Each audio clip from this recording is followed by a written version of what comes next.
We thought Haki was the final boss of One Piece, but what if it's not the end game at all and just the middle level? Because what if Oda has been secretly building a 3-part power system right under our noses with Haki, a darker ambition-fueled force called Maki, and its emotional opposite Kyokei, which would mean Haki isn't the strongest power, but the balance holding everything together. And with the latest chapters, that changes the entire power system. Alright, quick recap. One Piece basically has 2 power systems, Devil Fruits and Haki. Devil Fruits give you insane abilities, but you lose the ability to swim. Haki is the real game changer. It's your willpower turned into strength. You've got observation, seeing things before they happen, armament, hitting harder and actually damaging Logia users, and Conquerors, the rare king ability that lets you dominate others and even coat your attacks. Simple, clean, makes sense. But here's the problem. It doesn't explain everything. Because if Haki is the only power system, then explain this. Back in Eni's lobby, Sanji literally sets his leg on fire. No devil fruit, no explanation. He just says his heart is burning, and somehow it works. Then you've got Roronoa Zoro, pushed to his limit, and suddenly he manifests a 3-headed demon. Not metaphorically. Kaku literally reacts to it like it's real. That's not normal Haki. That's something else. Something darker. And once you notice moments like this, you start seeing a pattern. It's like we were told electricity only has one wire, but in reality, there's positive and negative energy running through the system. So what if Haki isn't the power itself, but just the thing connecting 2 completely different forces? A demonic energy fueled by ambition, and a divine energy fueled by emotion. Maki and Kyokei. And we might have been watching both this entire time. Okay, let's talk about Maki, a fan term for demonic energy. Ma meaning demon, and ki meaning energy, so this isn't about being good or evil. It's the power of your ambition and rage. I think we've already seen this long before Imu ever mentioned it, and the #1 example of this is Zoro. Since the beginning, everyone has called Zoro a demon. It's not just a nickname, it's a real bloodthirsty aura he gives off. The biggest clue is Asura. That wasn't just some move, it was a full-on transformation. His spirit literally bent reality. This is what Maki is, taking a negative emotion like insane ambition and making it into real power. Then look at his swords. Zoro collects cursed blades. He took the Sandai Kitetsu and beat its curse with his own will.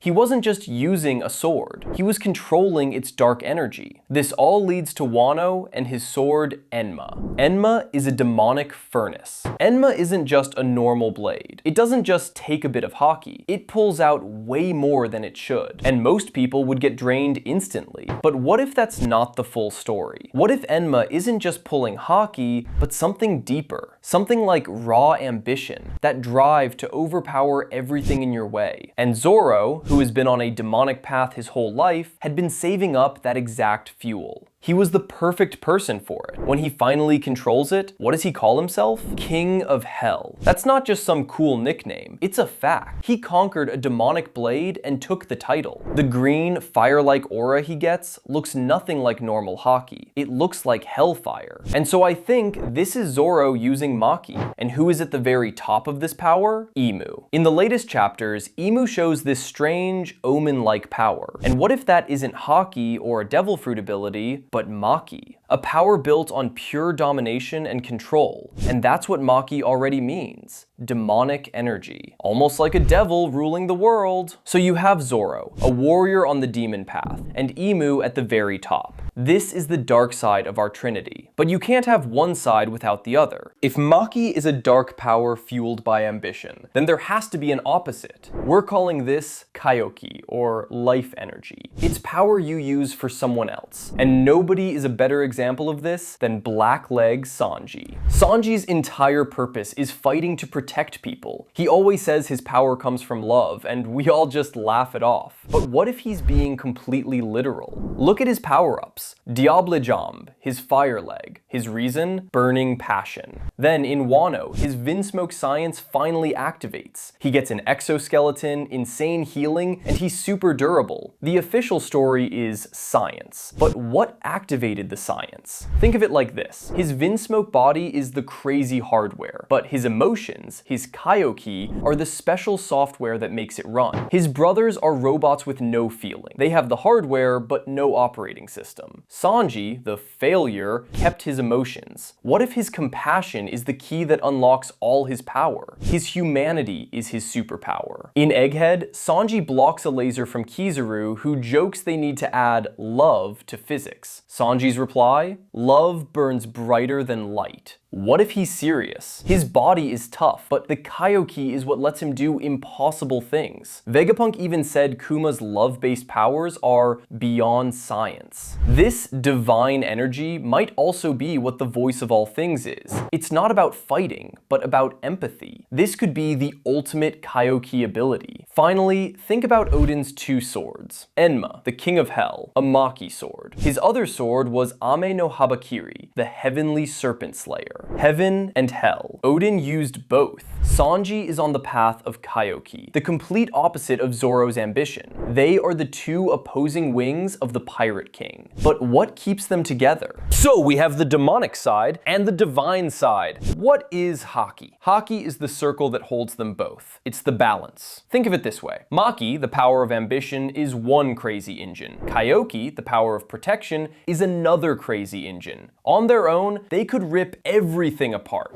Haki isn't a third engine, Haki is the steering wheel. It's the pure willpower that lets you grab both of those insane forces and point them in the same direction. A true master can use both energies, with Haki as the ultimate control. And who is the #1 example of this? Monkey D. Luffy. Luffy is the perfect mix of all three. His goal is to be the Pirate King. That is pure insane ambition. That's his Maki engine. It's why he has Conqueror's Haki. But why does he want to be king? Not to rule, but to make his friends free and happy. That's pure Kyokei. It's all about protecting others. That's his Kyokei engine. His Devil Fruit Awakening, Gear 5th, is all three powers at once. The form is the sun god Nika is pure Kyokei, the power of joy made real. But how does he use it? And here it gets a bit tricky. He is grabbing the steering wheel called Haki and combining it with the joyful freedom of Nika, which then is Kyokei, at least combined. With the insane ambition of a conqueror, which is Maki, this becomes unstoppable. He is a warrior of liberation and a conqueror. This changes what the wings of the Pirate King means. Zoro and Sanji aren't just his strongest fighters, they are the living versions of the two energies Luffy has to balance. Zoro is the ambition to destroy anything in his way. Sanji is the compassion that gives that ambition a reason. Luffy is in the middle, holding it all together. If this is true, the Final Saga isn't just about finding a treasure. It's a battle for the soul of the entire world. So where does Blackbeard fit in all this? He is pure Maki. His ambition has no limits and is completely selfish. His ability to have multiple devil fruits might be the ultimate display of this demonic greed. The final fight could be Luffy's balanced trinity against Blackbeard's all-consuming Maki. What about the world government? Led by Emu, they are using corrupted Maki, trying to create order by controlling everything. Their own demonic transformations prove they're on this path. They are the exact opposite of Luffy's freedom.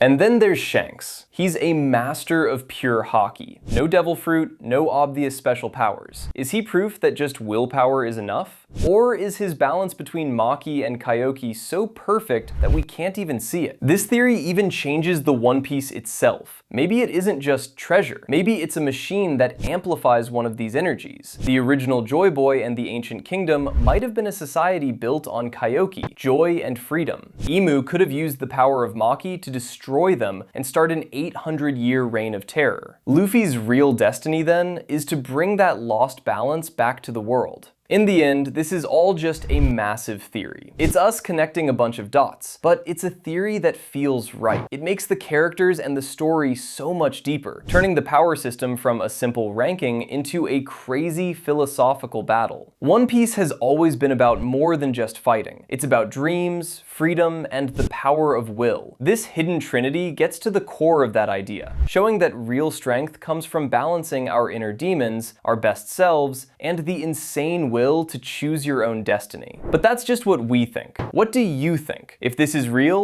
who else uses Maki or Kyokei? Is Mihawk's skill just pure weaponized ambition? Is Dragon's revolutionary fire powered by a desire to protect the entire world? Put your craziest theories in the comments below. And if you liked this, subscribe right now for more videos that will make you question everything.